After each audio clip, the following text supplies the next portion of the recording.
Tropical Depression Ada magdadala pa rin ng malawakang ulan sa silangang bahagi ng ating bansa kabilang ng Eastern Visayas at Mindanao at inasa natin hanggang tuloy-tuloy na yan this weekend. Maging ang Southeastern Luzon pinag-iingat sa outer rain trap na dala ni Tropical Depression Ada. At may forecast na posibleng kasunod na sapestap na naman na mabubuo sa timog silangan ng Guam, Alamin. Hello, good morning mga folks. Welcome po muli sa ating Daily Weather Bulletin at Analysis para sa araw ng Huwebes, January 15, 2026. Ang oras sa ating boss may umaga ay alas 11:08 na umaga.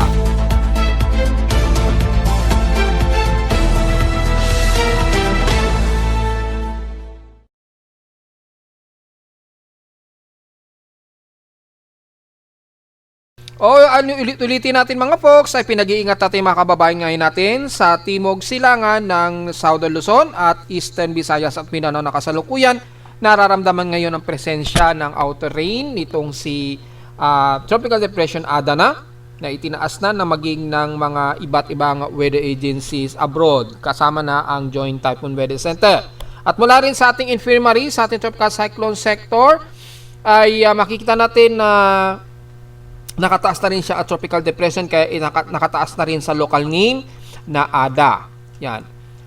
Yayan yung international name niya. Yun po yung international name niya, yung Yayan ang tinawag. So since yung sentro ng bagyong ito hindi naman masyado didikit dito sa may bandang silangang kalupaan ng bansa, although magdadala pa rin ito ng malawakang ulan hanggang this weekend na po yan tuloy-tuloy. Kaya mag-iingat po sa mga posibleng pagbaha pa rin sa inyong lugar, lalo na sa Eastern Visayas at Northeastern Mindanao. At sa paligid niya na apektado po ng strike probability na binanggit na natin ng nakarang araw pa na maapektuhan ang Visayas at Southern Luzon. Ina-expect din natin yan this weekend na darating po. So sa parte naman ng Metro Manila at ilang karatig Luzon, mapapansin natin walang masyadong mataas na water vapor na nadetect ng ating Doppler radar na ginagamit at sa ating lightning strikes. Sa ngayon, mukhang malayo naman yung accumulated ng lightning strikes. Kung titingnan natin sa real-time lightning detection system natin sa Caloocan, yan, so mukhang kasalukuyang isa lamang ang nadedetect. Tingnan natin kung mag-load pa yung iba within 2-hour period.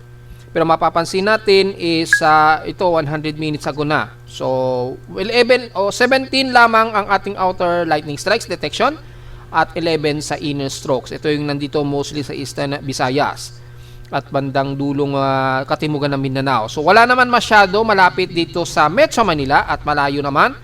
Yan, so pinakamalayo pa rin ang halos 289 km ang layo mula sa Caloocan, so wala gaanong problema regarding sa thunderstorms. So sa ating current conditions ngayon, overcast pa rin tayo, gloomy at haze dito sa Metro Manila mula rito sa amin sa Caloocan. So patuloy pa rin na ganito ang sitwasyon natin. Base na rin sa makikita ninyo sa aking CCTV, halos walang pinagbago sa halos sa buong kalahating buwan na po ng January ngayong taon. Dahil very gloomy pa rin tayo at haze at asahan pa rin o hindi mawawala ang mga ilang kalat-kalat na pag-ulan mga light drizzle rain to sa moderate sa maghapon po maging sa gabi dito sa Metro Manila. Patuloy pa rin ang ginaw, dala po ng amihan mga folks, kaya jacket pa rin tayo lalo na diyan sa may bandang hilagang parte ng Luzon, lalo na sa bandang kanluran na kung saan mas mabababa ang temperatura ngayon. At sa silangan naman ng Nodo Luzon, epekto pa rin ng shale line ay magdudulot pa rin tayo ng maulap na himpapawarin sa maghapon at magkakaroon ng mga ilang kalat-kalat pa rin na pag-ulan. So sa ating lowest temperature na itala na weather station, kaninang 2:29 AM, nakapagtala kami ng lowest of 23.7 degrees Celsius. So bumababa na naman. Kahapon, pinakamataas na sa amin ay 30.9 degrees Celsius. Kahapon ito ng tanghaling tapat at 12:13 PM. So mababa ang aming heat index, 38.9 degrees Celsius ang aming heat index. Comfortable yan, although at least cautionary pa rin ang level niyan so hindi pa rin binabaliwala. Pero sa ating mga Pinoy, kaya naman natin yung ganyan i-handle kahit mag 40 degrees Celsius pa ang heat index. So patuloy pa rin ang thermal anomaly na moderate kay Mayon Volcano ayon sa ating dashboard thermal alert status. So napaka agresibo pa rin itong si Mayon. So silipin natin ang huling report mula kay PBOX for January 15, 2026. Ay patuloy pa rin daw ang lava dome at lava flow effusion dyan sa bunganga ng bulkan. So dahil madalas nagiging maulan ngayon sa Albay, ingat at paghandaan po at yung posibleng lahar po na dadaos-dos dyan ay maging alisto po tayo at magmas po dahil masama po na nalalanghap natin yung alikabok ng dala ng lahar o mula sa pinakabulkan, especially yung SO2 niya. Yan, so may 207 rockfall events daw at 27 pyroclastic density currents. So tanaw yan sa mata, lalo na sa gabi, crater glow. At patuloy pa rin ang inflated nito. So natiling delikado pa rin within 6 km permanent danger zone. At manmanan natin dahil patuloy pa rin ang pag-lava flow nga nitong si Mayon Volcano. So yun po. At sa ating thermal anomaly, ang kanyang variable radiated power nasa at least 42 megawatts. Yung kanyang moderate thermal anomaly. At nakikita sa satellite imagery yung nag-glow na bunganga ni Mayon. Yan. Nakarang araw pa natatanaw na po yung pagka-glow ng kanyang bunganga. So sa ngayon moderate po yung kanyang thermal approach.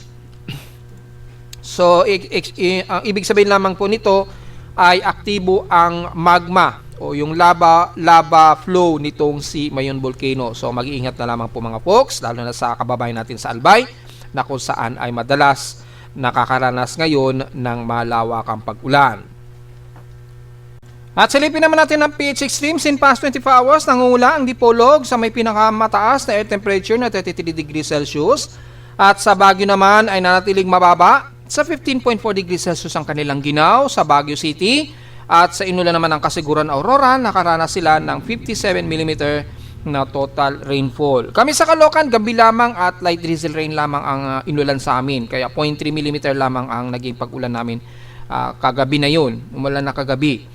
So, pero saglit na saglit lang yan, tumila din kaagad. At sa humidity natin, mataas. 81% ang outside humidity. Concentration natin, wala itong pinagbago since last hour.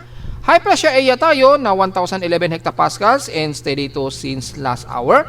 Kaya yung paglapit po ni Bagyong Ada ay mukhang malabo. Dumaan yan mismo dito sa mataas na hilagang bahagi ng Luzon. Malakas po yung ating cold surge dyan dulot po ng frontal system, yung cold front. So lilihis, iiwasan naman ng bagyo yan. So hanggang siguro mga southeastern Luzon lang ito gagawin, then magre-recap din kaagad yan. Dahil hindi naman kasi yan pipilit na tutulak pa hilagang kanluran dahil mayroon po tayong presensya ng amihan. Sa atin namang high tide, low tide status, mababa pa rin nating sea level pero malakas na po yung pag-alon dyan sa may bandang southeastern Luzon, eastern Visayas at eastern Mindanao dahil sa presensya ni Ada. Ingat na lamang po tayo, posibleng mabot yan ng mga at least 1.25 meters. At sa ilagang bahagi naman ng Luzon, especially sa may bandang kanluran ng Nodo Luzon, malakas rin ang alon natin. Dahil sa patuloy na daloy ng malakas na hangin ng amihan ay ingat po, lalo na sa mga taga La Union na mas wavy ang dagat nila dyan. Yan, so yun naman po. At sa atin namang almanak, sumikat ang haring araw kaninang 6:24 AM at lulubog po ito mamayang 5:46 PM. At sa ating 12% illuminated na lamang na waning crescent ng pagliwanag ng buwan, palubog pa lamang po ito at 35 degree pa lamang. So matatanaw pa natin yan ngayon. Lulubog pa lamang po ito mamayang hapon 2:39 PM at bukas na po ng umaga, ng madaling araw rather, moonrise at 4:13 AM ng madaling araw. At sa ating local weather outlook para ngayong Thursday and Friday, maulap tayo ngayon, patuloy pa rin na gloomy, overcast at cold breeze ang maghapon natin maging bukas ng Friday yan. Dito sa Metro Manila Yan, maghapon yan. Mataas ang tsansa na pag-ulan 100%, pero bukas daw ng Biyernes, maliit ang tsansa na pag-ulan daw at 3%. Maring magbago yan every 6 hours. So, consider natin na maaring yung 100% tsansa pag-ulan ngayong araw at bukas maaring magkakapareho din yan. Tuloy-tuloy yan hanggang this weekend. High sa lowest temperature expected, maglalaro 29 degrees Celsius and lowest temperature expected ay 23 to 24 degrees Celsius. Sa local weather advisory naman natin, ito ay data feed direct from Pag-asa, although late na po ito, pero kaninang madaling araw, namataan ang tropical depression sentro ni Ada sa layong 485 km east of Surigao City. Ngayon ay halos malapit din siya, nasa bandang tandag na ito ngayon as of 8 o'clock. Mag-update pa yung mga mamayang alas 2 ng hapon, so tingnan na lamang ninyo dahil hindi gumagana yung ating close real-time data ng tropical cyclone sector. So konting pasensya muna, pero mare-restore din natin yan time to time. So namataan sa layong 485 km east of Surigao City ngayong oras na ito, mga alas 8, bandang Surigao o Tandag Surigao del Norte na yan. And then sa mga oras na to, approximately gumalaw na yan, so malamang nasa bandang silangan na yan ng pagitan po ng Dinagat Island na yan, sigurado natin yan. May maximum sustained wind ayon sa data feed ng Pag-asa, 55 km per hour near sa center at bugso umabot ng 70 km per hour. Kumikilos daw pa northwestward sa bilis sa 20 km an hour. Yan, kasabay ng pagkilos nito pahilagang kanluran na obvious naman na diniscuss na natin kahapon. So kung sisilipin natin ang satellite imagery, makita natin ang mataas na concentration ng ulan sa silangang bahagi ng Visayas at Mindanao pa rin. Ayan, at ito yung boundary na kung saan ay nag-e-interact na siya sa pinaka-cold front dito sa hilagang bahagi ng Luzon. Ito po yung outer circulation trough ni Ada. Yan. Makita nyo po na pilit na binabalandra niya yung kanyang sirkulasyon dito sa pinaka-cold surge. Pero syempre, pinipigilan ng pinipigilan, tumataas ang resistance habang kumikilos pahilagang kanluran itong si Ada. Kaya ang tendency niyan ay bigla itong kakabig pahilagang silangan pag ito ay nandito na sa may bandang southeastern Luzon na this weekend. So sa ngayon, magiging malakas ang malawakang ulan ang Eastern Samar Region, abot bandang Central Visayas. Apektado rin ang ilang bahagi ng Panay Island at Negros Region. Sa Mindanao naman, ang most of Caraga area. Kasama na ang bandang most of Northern Mindanao mula Cagayan de Oro hanggang dito na yan sa Misamis. Yan, dito sa may bandang Agusan del Norte at Agusan del Sur at most of Caraga area. Dinagat Islands, yan. Patawid na yan ng bandang Leyte, ha? And then Eastern Samar na po yan. Ingat dahil heavy rain po ang aasahan ninyo ngayong araw at maghapon na yan at tuloy-tuloy yan this weekend habang nag-i-skirting itong si Ada this whole weekend na po yan. Habang dadaan yan sa halos buong weekend dito sa silangang bahagi ng Bisaya. So, hanggang bukas po yan ng Biyernes, hanggang Sabado na po yan, ay matuloy-tuloy tayo magiging maulan po ha. So, paghandaan po ang mga posibleng pagbaha. At mula sa pinaka-Doppler radar, satellite imagery na Himawari, makita natin ang malawakang heavy rain potential. Activate natin heavy rain potential. Ang buong Eastern Visayas halos apektado ng heavy rain showers. Ganon din sa bahagi ng northeastern ng Mindanao. Ayan, kitang-kita naman po. So, apektado na ang buong Dinagat Island yan at binanggit na natin, kabilang na ang Cebu, Bohol, Leyte at Eastern Samar. Rest ng Southern Luzon, magiging maulap tayo. So, expected din ang kalat-kalat na mga ulan, mga light to moderate madalas, na may ilang bugso pa rin ng hangin na. Lalo na dito sa memba ng Eastern Samar, may mga pagbugso tayo ng hangin dyan. At least, papalo na yun na more than 48 o 55 kilometers per hour. At least. Siguro minimum mga 48 kilometers per hour. Yan. Yung bugso, aabot siguro ng around 60 kilometers per hour. Lalo na sa may bandang baybay ng Eastern Samar at northeastern ng Mindanao, ha. So, kung maaari ay refrain muna tayong pumalaot dyan. Medyo delikado pa rin yan dahil malakas-lakas pa rin ang bugso ng hangin kahit at least pumapalo ng 60 km per hour ang hangin. So mag-iingat pa rin po tayo mga folks. At sa most of Southern Luzon, mula sa Bicol Region, magiging maulap din at kalat-kalat ang pag-ulan ngayon sa buong Sorsogon area, Legazpi hanggang dyan na yan sa Catanduanes. Kasama na ang most of Camarines Sur hanggang Camarines Norte na yan. Siyempre, kasama na yung mga isla natin sa Masbate, Burias Island, yan, Romblon, hanggang Marinduque na yan. Mimaropa, well, most of Mindoro area magiging maulap din tayo. Asahan ang kalat-kalat na pag-ulan, halos katulad dito sa Calabarzon area at NCR.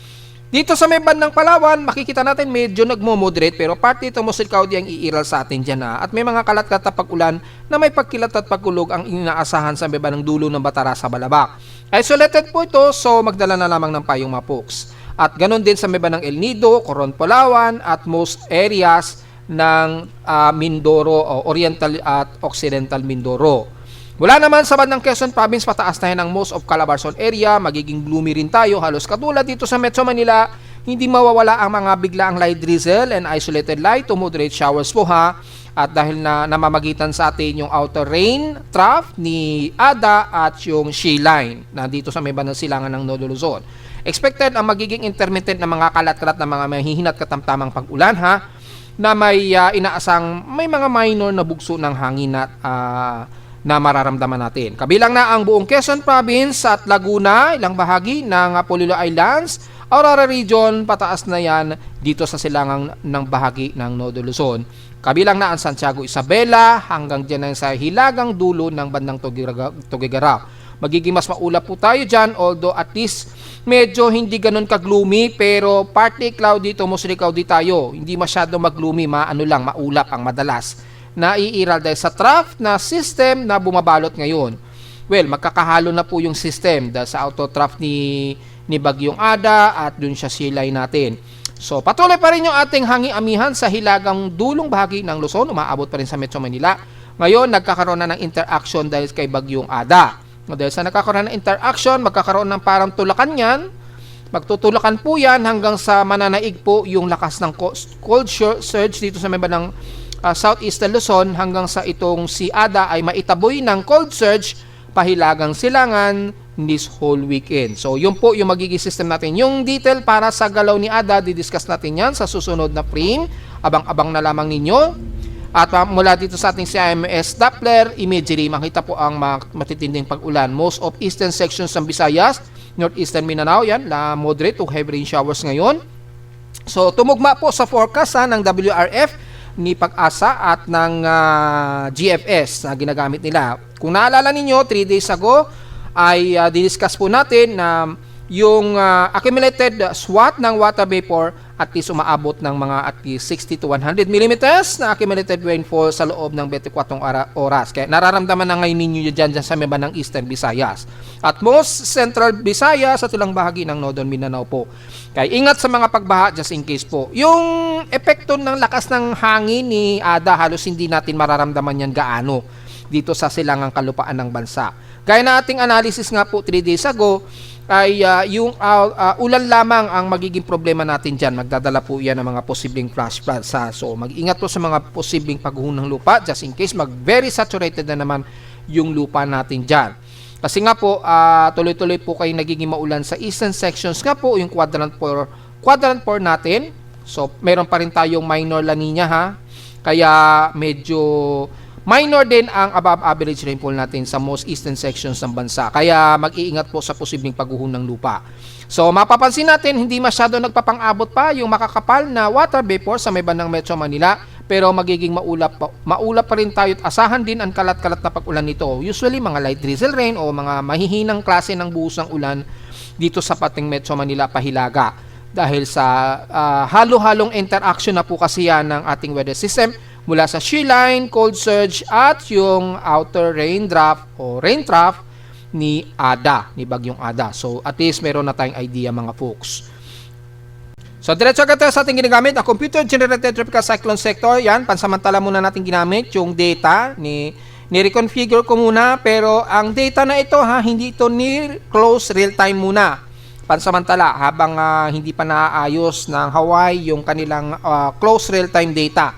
Ito muna yung isang data na sinishare sa atin ng isang mabait na meteorologist sa Amerika, na isang meteorologist din, hindi ayaw na lang niyang ipangalan ang kanyang sarili para nalay makapagbigay tayo ng at least magandang update ng ulat panahon. Ito ay every 6 hours nga lang ang update nito. So 1 hour po yung refreshing time, pero yung mostly yung pinaka-actual data ay nag-update siya every 6 hours. So hindi masyado real time o hindi real time yung ating data. Pero ang importante sa ngayon, makapagbigay tayo ng ulat para sa kasalukuyang lagay ng bagyo muna. Well, siguro bago siguro mag-summer o bago magtag-ulan siguro, hopefully maayos na po ng infirmary o ng Hawaii yung kanilang direct satellite. Nagkaroon yata ng malaking pinsala doon sa pinaka-Himawari satellite na nag-monitor sa real time na galaw ng bagyo. Kaya siguro hindi gumagana. So, pansamantala lang naman ito mga folks, importante meron tayong mass update na data. Yan, pati yung ating active cyclones worldwide at yung ating West Pacific Basin. At least, wala nga lang tayong actual na movement. Ano, nakasiro. Kasi yung data nito is wala siyang movement direction. Magbabase na lamang tayo sa forecast muna ng mga ensemble at yung mga forecast track. Kung ano yung direction niya ay presumption natin na ganun din ang magiging kilos nitong bagyo. So, in time, ma-restore din natin yan mga folks. Sa ngayon, ang layo kaninang 8 o'clock AM po ito. Kasi ang next update nito mga 2 o'clock PM. So, kung susukatin muli natin, ang naging reference point ko kasi dito is Tandag, Surigao del Norte.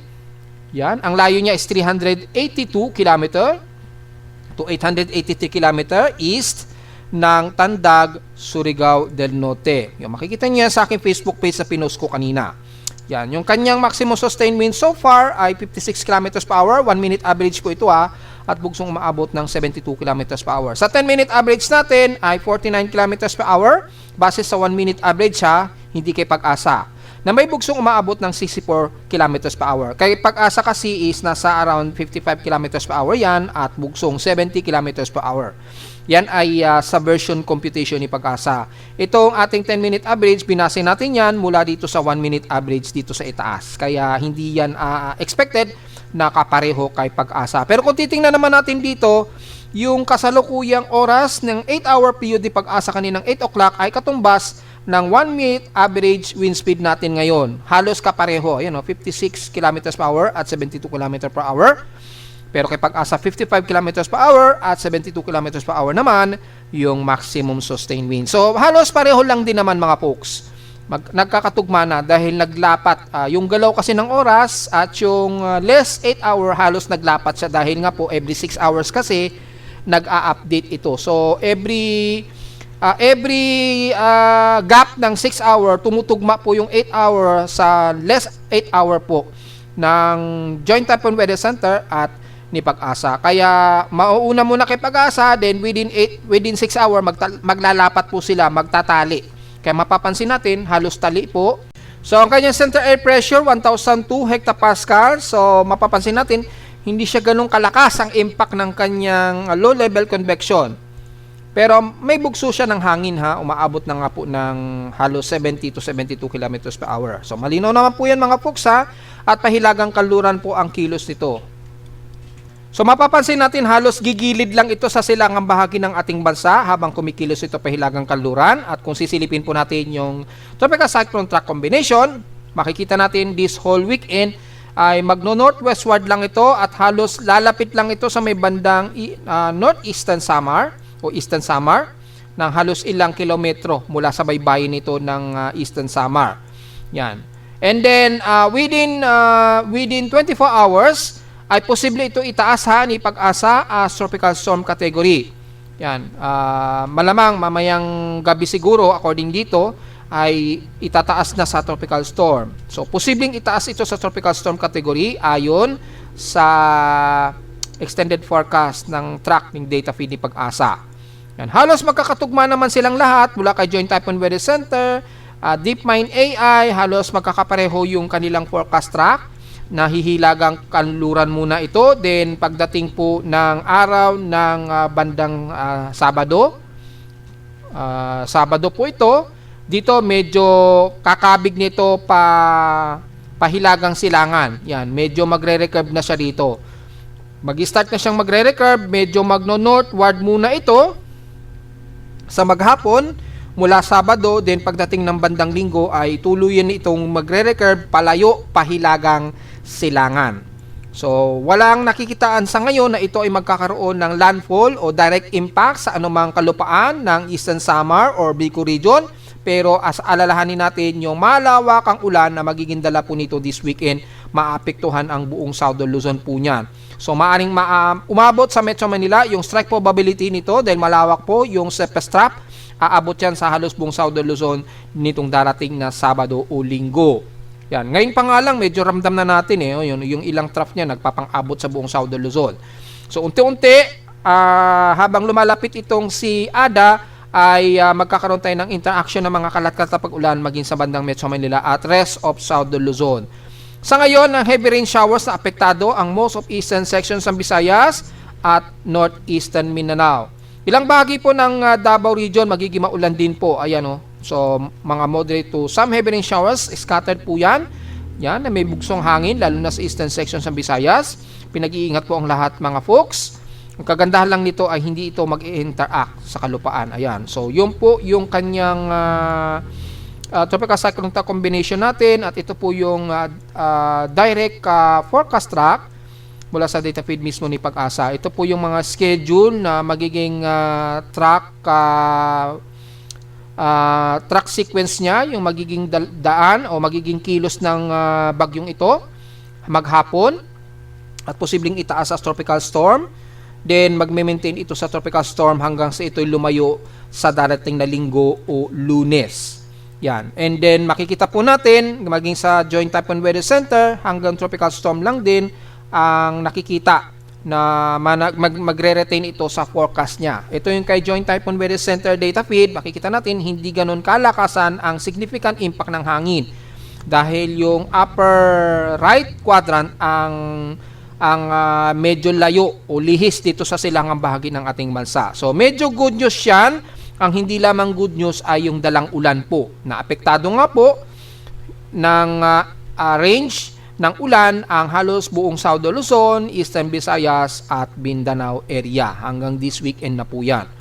Yan. Wala pa tayong forecast error mula kay Japan Meteorological Agency, so antay na lang naman natin na magkaroon ng output. Ito naman yung forecast ensemble niya, so makikita natin very erratic yung forecast track, pero sa ngayon ang pinaka-main track niya ay walang nakikitaan ng paglapit o interaction direct sa kalupaan ng bansa.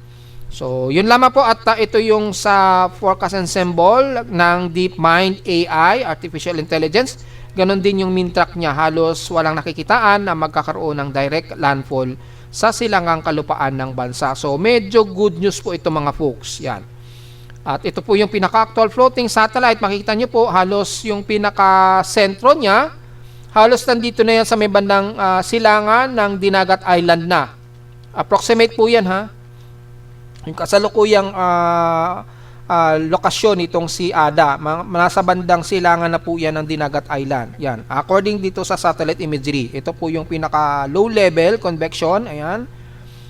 So, para ma-double check natin, gamit tayo ng Dvorak technique para makita natin yung pinaka-center, approximate center. Ito po yun. Yan. Ang mas malinaw pag Dvorak. Halos nasa silangan na talaga ito ng Dinagat Islands na.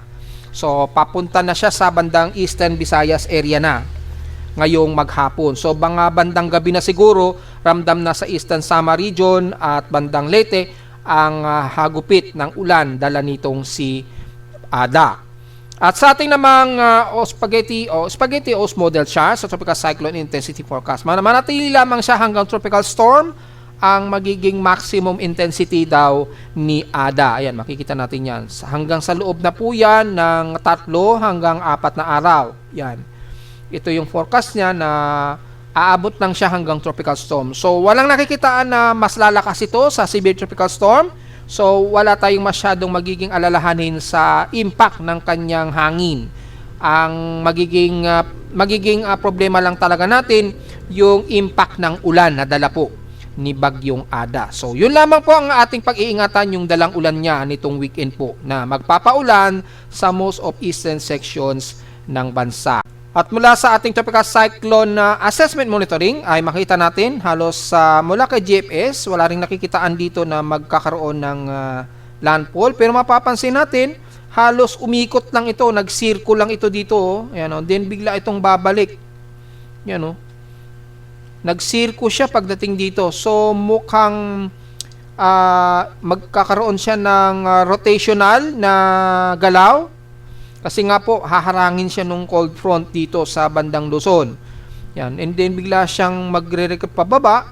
So, kung babalikan nyo po yung forecast track, pinakita ni DeepMind AI, halos bumabalik ito dito sa may bandang Eastern Visayas. Kay SMWF naman, kung titingnan natin, paiwas pa lamang ito pa northeast. Yan. Hanggang sa darating po na Sunday. Yan pa lamang yung initial forecast niya, pero nakikitaan natin na halos mag-skirting lang talaga siya at walang direct landfall na nakikita. Walang latest update si NABGEM, so diretso agad tayo sa icon, ganun din ang nakikita. Maghihilagang silangan din siya sa darating na bandang Sabado o Linggo. Yan o. And then unti-unti itong lalayo dito sa may bandang South Eastern Luzon. Kay GM, ganun din ang pinapakita. And then meron siyang nakikitaan dito na panibagong low pressure area daw. Mga around January 19 o January 18 to 20 daw ang nakikitaan. Kay GFS meron din medyo may shallow low pressure area. Posible bang mangyari yan since long range forecast yan? Well, sa ngayon maliit pa po ang posibilidad at mula sa ating global spectral model ay nagkakaroon kasi ng panibagong pagbaba ng atmospheric pressure dito sa southeast ng Guam. So, hindi natin inaalis ang posibilidad na maaaring mayroong sumunod kay ADA. Bakit? Kung titingnan natin sa ating mean winds, yan, yung convergence, nagkakaroon na naman ng panibagong surface top development sa southeast of Guam. Ayun, kaya lang napaka-disorganized pa. Kaya kung do-double check natin gamit ang divergence, kung meron na itong umiiral na divergence, meron, pero disorganized din. So, hindi natin inaalis ang posibilidad na posibleng magkaroon ng surface trap. Dahil mula sa ating tropical cyclone strike probability ay meron itong at least 40% na probability na maaring maging isang inverse. Ayan Ang starting nito by January 17 po yan ang forecast. So sa bandang Sabado, siguro bukas o hanggang Sabado malalaman natin kung magpa-positive ito. Sa ngayon, hindi pa po. Pero may namamataan nga po na tropical cyclone forecast activity na maaring mabuo sa southeast of Guam sa darating na weekend. Maliban po kay Bagyong Ada. So tingnan po natin mga folks at mag-update din tayo ng latest sa TC probability natin nitong week. Dahil nagkaroon na ng latest update yung ating tropical cyclone sub-intensity o yung ating bagong genesis. So mag-update tayo mga folks. Ayun naglalaro na sa 30 to 40%. So, merong bumubuntot dito kay ADA. Between niya ng January 12 to January 19. So, nagbago na yung forecast niya. So, ganyan ka-sufficient itong CSMWF. So, yun lamang po pinakaano natin. Mag-update tayo sa posibleng susunod na low pressure area dahil may nakikitaan din sa long range forecast ng computer models o simulation. Simulation pa lamang po ito Hindi pa yan totoo sa ngayon. Pero titingnan natin dahil maaari ring magkaroon yan ng Coriolis circulation. Yan, ito naman yung kay ECMWF. Posibleng mangyari yan anytime. Ito naman sa West Pacific Basin natin, mapapansin natin, nagkakaroon din ng panibagong probability ng vorticity sa southeast of Guam. So, hindi talaga natin maialis ang posibilidad na posible yan maging panibagong invest na naman. Tingnan po natin kung magkaroon ito ng Coriolis circulation. Maging sa kanyang cyclonic formation, horizontal anomaly, yan. Mababa pa naman yung horizontal anomaly niya. So, tingnan po natin this coming weekend. At kung papansin niyo po sa global traffic hazard, ay merong bumubuntot din na isa pa bukod kay ADA. So, hindi natin maialis na mayroon pa rin posibleng 20% na may susunod kay ADA. Mag-update po tayo time to time yan mga folks. At least magkaroon kayo ng idea na mayroong maliit na posibilidad na mayroon na namang panibagong surface trap dito o panibagong possible invest dito sa southeast of Guam sa darating na weekend. Samantala sa ulat lindol natin, well, medyo may mga mahihinat katamtamang paglindol na nadedetect ang aking seismograph sa Caloocan. Ayan. May mga maliliit yan yung mga maliliit na cluster na yan. Yan. So, posibleng malapit dito sa Luzon or malapit sa Metro Manila. Kaya silipin natin sa short periods data ni PBOX. Papansin natin, meron na naman sa may bandang Bogo, Cebu. Mula na kaninang madaling araw, well, as usual, meron na naman sa may bandang Balut Island na may magnitude 4.9. Halos magmamagnitude 5 po ito. May lalim na 71 km depth, naganap ito 2 o'clock AM, eksakto na madaling araw. Sa bandang Balut Island na naman yan sa Davao Occidental. So halos sa Indonesian Peninsula ito, masyado naman siyang malayo sa kalupaan ng Sarangani. Pero pasok yan sa bilang ni PBOX. So after nyan, wala namang sumunod sa kanya na magnitude 4. Pero tuloy-tuloy pa rin yung mga ilang clustered earthquakes sa may bandang Bogo, Cebu. at Manay, Davao Oriental. So, diretso agad tayo sa ating earthquake historical data for total earthquake ngayong araw. Yan, so i-view natin ang January 2026. Ang total earthquakes natin ngayon ay nasa total of 527, 496 dito is magnitude 2.0 pataas, 24 sa magnitude 4, 5 pa rin sa magnitude 5 at 2 magnitude 6.0. So, sa may bandang Bogo, Cebu, kung ika-cluster count natin ay nasa 53 ito. Sa Surigao del Norte, 66 at 18. At sa may bandang Davao Oriental naman sa paligid ay nasa at least 138 plus 12 yung clustered earthquake sa bandang Manay, Davao Oriental. Sa karagatan po ito sa Silangan. So, mas madami po dito sa may bandang Manay, Davao Oriental. Ingat po sa mga kababayan natin dahil tuloy-tuloy pa rin ang mga aftershocks dyan. After ng mga sunod-sunod na at least magnitude 5 to magnitude 6 na lindol dyan sa paligid ng Manay, Davao Oriental. Mag-iingat pa rin po tayo mga folks. Pero kung isasama natin yung magnitude 1.0, nasa total of 717 total earthquakes na po ito. 205 sa magnitude 1.0, 353 sa magnitude 2.0, 129 sa magnitude 3, 23 sa magnitude 4, 5 magnitude 5 at 2 magnitude 6. So, kung isasama natin ang magnitude 1.0 dito, nasa total of 717 na po yung total earthquake natin. So, konti pa rin po siya. Yan, dito halos mag-1,000 pa rin siya kung isasama natin ang magnitude 1.0. Pero between magnitude 2.0 pataas, 400, nasa total lamang na 527 ang total earthquake natin. At narito naman nating 3-day weather forecast para sa araw ng Huwebes, January 15, 2026.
At hanggang dito na lang po ating daily weather bulletin at analysis para sa araw ng Huwebes, January 15, 2026. Huwag mong kalilimutan na mag-like, share, subscribe po sa ating YouTube channel. Visit lamang anytime sa ating website na www.bimoweather.com para sa babang detalye nyo gusto malaman na hindi natin isama ngayong magtatanghaling tapat na sa ating report. Asahan natin na magiging mas maulan tayo dyan sa silangang bahagi ng Southeastern Luzon, Visayas at Mindanao area. Ingat na lamang sa posibleng pagbaha.